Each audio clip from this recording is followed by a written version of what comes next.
What is going on, guys? Welcome to the OranjeTings channel. This is going to be the first video of a regular series where I'll be talking mostly about the Dutch national team, but down the line, we'll also be talking about general things that are happening in the football world. For my first episode, I want to talk about the current status of the Dutch national team and the players that I think have a chance of going to the Euro Cup this summer. First, I want to start off by saying that we'll be finding out the pre-selection for the matches against the United States and Spain very soon. So Coleman probably already has in mind the players that he is taking to these games. So that is something to look forward to, and that should be coming out anywhere from March 10th to 11th. So I want to start off with the goalkeepers and defenders from the squad. So in goal, we do have Citizen. He did just come off a brief injury with Valencia, and he just played his first game back this weekend, keeping a clean sheet until the 93rd minute. So it's pretty unfortunate he didn't get one, but he did win the game, and his spot is pretty secure, and will definitely be starting barring any injuries.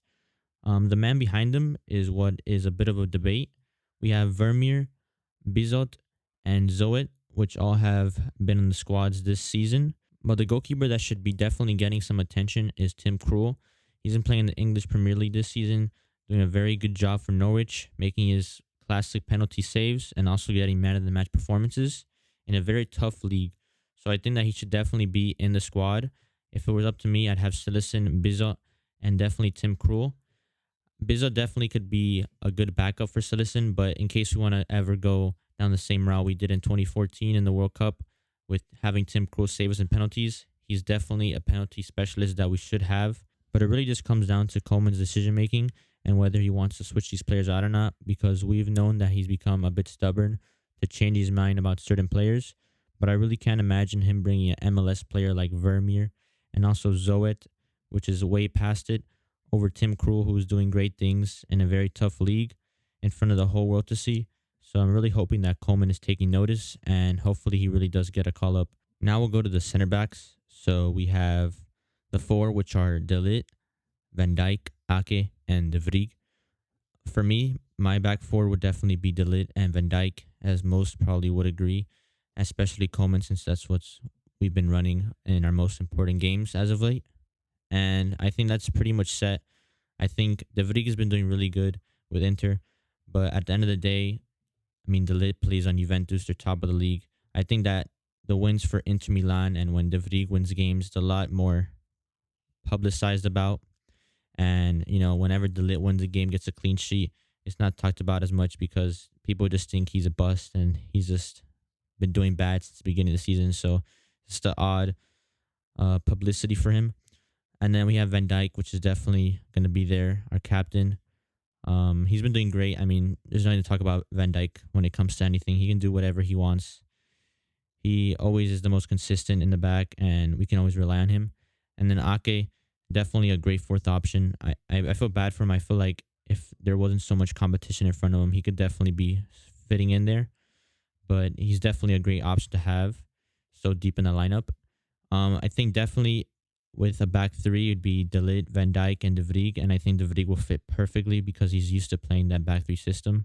So barring any injuries, that should definitely be the four center backs that we will be taking. So now moving on to the right back position. We last called up Veltman and Dumfries, but now since Veltman is out, we will have to call someone else up now, which I think definitely is going to be Hateboer. He's been on fire. He did get his 2 goals in man of the match performance in the UCL a couple weeks ago, and also Atalanta just have been on fire. He does play the right wing back position, which is going to be a little bit different when he comes over here and plays just right back. But I mean, going forward in counterattack, his ball control, his ability to score goals, and also he can defend. It's not like he has to be an insane defender. I mean, we have Veltman and Dumfries, which just aren't really great either way.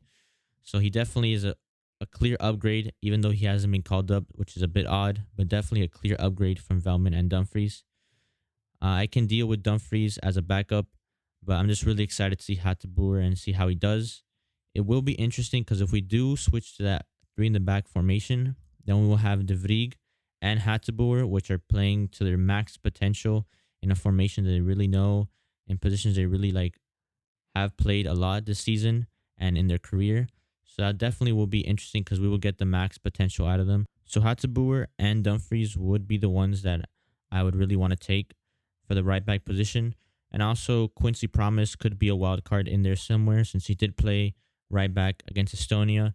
So if for some reason, I don't know, Coleman wants to be stubborn, still take Veltman or something like that, then Quincy Promise could definitely be an option at the right back position, which I wouldn't really like, but you never know. Now moving to the other side of the defense. At the left back position, we have Van Aanholt and Blind. I don't really expect any changes. I know if maybe Blind does get injured again with his problem that he had in his heart, then maybe he can't make the Euros and maybe Wijndal probably slides in there. But other than that, I don't really see any changes. Blind's probably the starter. I really want to see some more Van Aanholt. I know in his last game against Estonia, he played really well.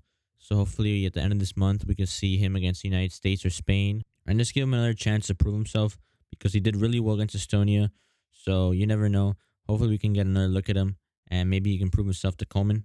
So now we move on to the midfield, which is a tricky part because of all the players that we have there and all the variations that we've been trying for the last couple of years. All we know is that we're just trying to find who's going to be playing next to Frankie and behind Genie in that CDM role. We've tried De Roon, Proper, Struman, and Van de Beek, but we just really haven't stayed with one. We've had De Roon. He's mostly started all the big games against Germany and in the Nations League. But last match against Estonia, Proper actually played very well.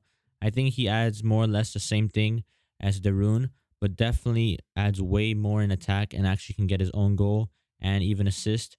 I think De Roon's more there just to control possession and he can slow down the game. But in a game where we need attack and we're going to be playing against teams that have lesser quality than us and we'll be parking the bus, I think Proper will definitely be able to find those spots and maybe get in a couple goals. When it comes to Van de Beek, it's a tricky situation because we've been trying to play him at the 10 when Genie has sat and also at the 6 when we try to force him into the lineup because we just know how much potential he has. But for Oranje, it just really hasn't worked out at that position. I think later on, he definitely in the future will be working for that number 10 spot more aggressively. But it's right now, it's definitely up to Wijnaldum because he's just been on fire as of all the international breaks this season. But his time will definitely come. If there were an odd man out, I think it would definitely be Struman. He played a couple minutes at the end of the Estonia match. I think he did get an assist. But I think my preferred pick would definitely be Cope Miners. I think he definitely has a chance at the Euro. He has been playing more center back lately, which I don't know if that ruins his chances or maybe changes a bit of Coleman's mind.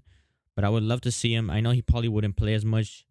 Even Struman wouldn't probably play as much in the Euro Cup. But I think he's definitely a solid choice to have. Another possibility would definitely be bringing Ihataren, which he could be used in that midfield role. Or maybe they want to use him as a right winger and use him as one of the attacking slots. That's up to Coleman, but that's definitely another great option. If I were to pick my starting three in the midfield, I think it would have to be Martin de Roon, Frankie, and Wijnaldum in front of them. Just because of the experience that de Roon has currently with the squad, he has a lot more minutes, a lot bigger games played with them. I kind of like Proper, and I might be even leaning towards him, but I still got to see some more from him. I know against Spain, it definitely will be a good challenge, so I hopefully can see him against Spain and maybe change my mind, but I'm definitely open to it, and it's going to be a hard decision to make.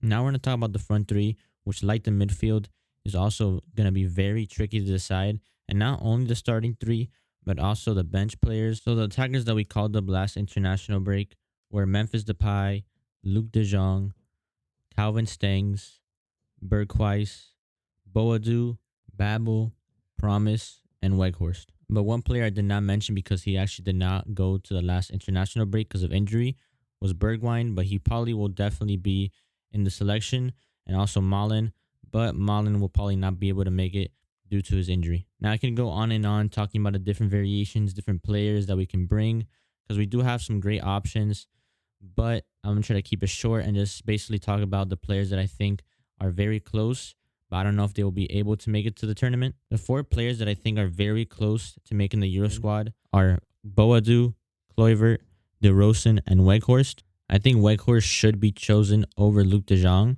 Weghorst has been doing pretty good for Wolfsburg, and Luke has been doing all right for Sevilla. But just from the last game against Estonia, where we saw Weghorst after a long time of not playing for Oranje, he played great, high pressure, getting involved. It was just amazing to watch the difference between him and Luke, and I just really hope he gets another chance. When it comes to Kluivert, I've always been the one to say that I think that he shouldn't really have been in the pre-selections and final selections for Oranje for the last season. He wasn't playing well at all, really, for AS Roma, but he's been playing incredible as of late, scoring goals, getting good ratings. It's been just amazing watching him, and I really think he actually could get in because if he wasn't playing well and was already getting into the squad, I can only imagine now that he actually is playing well that I think he can. But it'll be really tight because Coleman would probably have to drop either Babel or Berghuis, which I hope at the end of the day they both get dropped because I don't think they have the level for it. But I can't see him dropping both. Maybe not even one of them, but we'll have to see. Now, when it comes to DeRozan, I don't really see him making Euro 2020. At the beginning of the season, I really had hopes for him. He was scoring incredible goals every week, but now it's slowed down and he doesn't get much playing time because of the coaching staff and stuff like that, which is really annoying. So I don't think he'll be in Euro 2020, but definitely one for the future. And I hope he gets his problem resolved with Hertha and hopefully does get a move somewhere else. I believe Boadu should be in the squad, basically replacing Malin and replicating what he would have been giving us during the tournament. He has kept somewhat of his form during the rest of the season for AZ, especially getting a huge win and scoring a goal against Ajax just this past weekend. And depending how we play up top, our last game against Estonia, we did have Depay left wing, which is very interesting because he tends to roam around a lot. And I think having a left wing lets him roam around, but also lets us have a player between the center backs occupying that space that he's leaving behind. So if we don't have Depay playing as a striker, I think Boadu would definitely be a big option at that position. And one player that is heavily talked about in the conversations to go to the Euro is Ihataren. We talked about him in the midfield, but also he's a big candidate to be playing at the right wing position, possibly over Calvin Stengs. I think it's a big competition between him and Calvin, whether which one's going to go to the Euro or not. Definitely both of them could probably go, but it would be very hard to see Coleman doing that. It's going to be a tough race to see who ends up finishing the season best so that Coleman could pick him. I really haven't made a decision between if I want Calvin or Ihataren yet. It's really close, and we'll probably just have to see when the moment comes. But right now, it's tough to decide. But for the most part, I think I basically described everything I thought about the current squad at the moment. I could have definitely gone deeper into detail about which players and how I see them, but I just wanted to make this first video a bit short and not too long. If you think I missed any players, let me know in the comments. Also in the comments, let me know what you think about what I said. If you agree with me, if you don't agree with me, whether you have any other comments you want to make about what I said. I do have some ideas for later videos, but if you have any ideas, please let me know and leave them in the comments. Lastly, don't forget to like and subscribe if you haven't already, and thanks for watching.